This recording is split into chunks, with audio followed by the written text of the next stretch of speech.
Et bonjour à tous.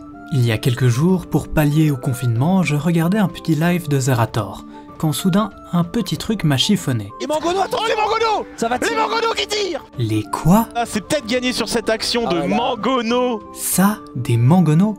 Les mangonos, les mangonos! Allez, mangono malais. Mangolo. Mangolo malais, ici très fort. Oula, faut vraiment que je révise mon histoire. Voilà à peu près ce que je me suis dit. Mais du coup, je me suis renseigné et je me suis dit que j'allais vous faire un petit épisode sur les mangonos et les onagres. C'est parti. Pour moi, un mangono c'était un peu comme un trébuchet. Du coup, quand j'ai vu ça, j'étais là, mais c'est pas du tout un mangono, c'est un onagre. Et j'avais raison.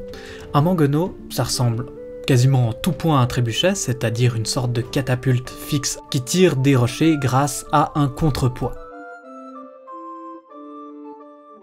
La différence avec le trébuchet, c'est que le trébuchet va tracer un arc de cercle beaucoup plus fin, ce qui veut dire que la pierre va faire une grande cloche avant de retomber derrière les murailles ennemies.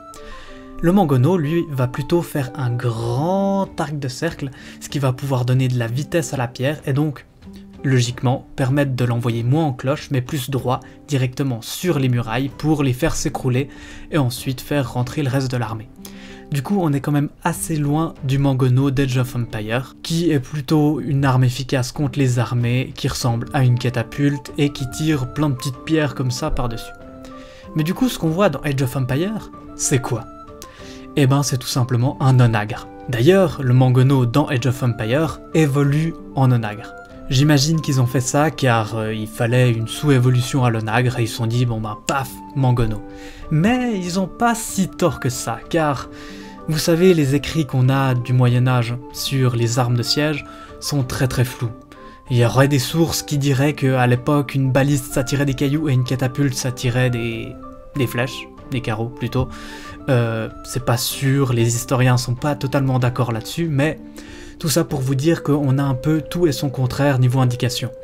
Alors on a un peu des lignes de conduite, on voit ce que c'est un trébuchet, on voit ce que c'est une catapulte, on voit ce que c'est une baliste. Mais pour le mangono, même si la plupart des écrits décrivent ça un peu comme un trébuchet qui permet d'envoyer les pierres moins en cloche, certaines sources historiques ne vont pas dans ce sens. Car en effet, dans le langage moderne, le mangono est parfois utilisé pour définir l'ancêtre de l'onagre, c'est-à-dire bel et bien une catapulte qui tire plein de petits cailloux, on va y venir sur le sujet de l'onagre. Du coup, qui a raison? Eh ben, tout le monde. On peut très bien désigner ceci comme étant un mangono, ou on peut désigner ceci comme étant un mangono. Mais du coup, c'est quoi l'onagre? Laissez-moi vous expliquer. Bien, passons désormais à l'onagre. Oui, il fait nuit.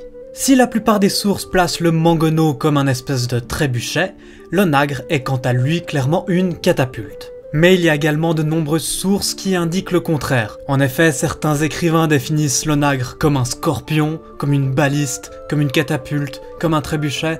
En bref, c'est jamais très clair, mais l'idée générale va plutôt vers la catapulte. Dans sa première phase, celle qui est souvent assimilée au mangono, comme dans Age of Empires, il s'agissait d'une catapulte armée d'une espèce de fronde qui tirait un ou plusieurs gros cailloux. Et dans sa deuxième phase, apparue aux alentours du XIIIe siècle, il s'agissait d'une grande cuillère armée de plusieurs petites pierres, ce qui était très efficace contre les bâtiments. Cependant, que ce soit pour le mangono ou l'onagre, il s'agissait pas d'une arme très efficace contre les armées, mais surtout contre les bâtiments. Il s'agit là d'une petite approximation d'Age of Empires, mais c'est sûrement pour améliorer le gameplay, donc on peut pas trop leur en vouloir. Et voilà, je pense que vous savez tout ce qu'il y a à savoir sur le mangono et l'onagre. Des armes mythiques que ce soit dans le jeu vidéo ou dans la réalité. J'espère que cette mini vidéo vous aura plu, n'hésitez pas à vous abonner parce qu'on va essayer de plus faire de petits formats comme ça pour vous faire passer le temps pendant le confinement. N'hésitez pas à mettre la cloche, non pas la cloche, non, le tocsin, pour être averti dès que des vidéos sortent, vu qu'on n'en sort pas souvent. Sur ce mes boucaniers, rendez-vous dans le prochain port, c'était Galimadias.